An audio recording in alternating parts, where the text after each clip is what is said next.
नमस्ते ओहायो गोजाइमास फेरि पनि आज म कन्स्ट्रक्सनको नयाँ क्वेसन लिएर उपस्थित भइसकेको छु है त।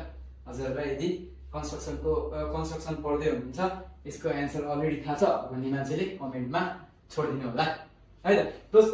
आजको नयाँ क्वेसन चाहिँ के छ त हामीसँग ब्लकमा चाहिँ के हो त्यो उसले कन्सेन्टो भन्छ है, यसलाई कन्सेन्टो भन्छ।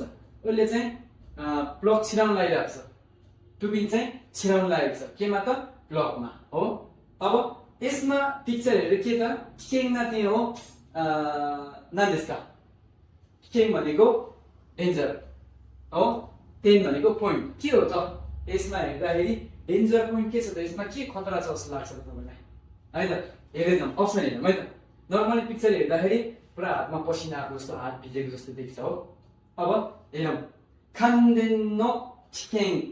खान्देन भनेको करेन्ट लाग्नु है, विद्युतीय झट्का, जुन सिम्पली भन्दाखेरि करेन्ट लाग्नु हो। दोस्रोमा अप्सनमा के छ हामीसँग आची। आची भनेको के हो त गर्मी हो।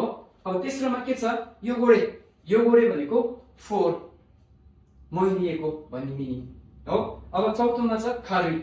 खारुई भनेको हलुका, हलुका भन्ने मिनिङ है त। अब यसमा के हो त पसिना आएको छ हातमा, त्यो पसिना आएको हातले भिजेको हातले चाहिँ लाइन जोड्न लागेको छ। यो गऱ्यो भने सिम्पली हामी के बुझ्छौँ त करेन्टको झट्का लाग्न सक्छ है, करेन्टको झट्का लाग्ने डर छ है।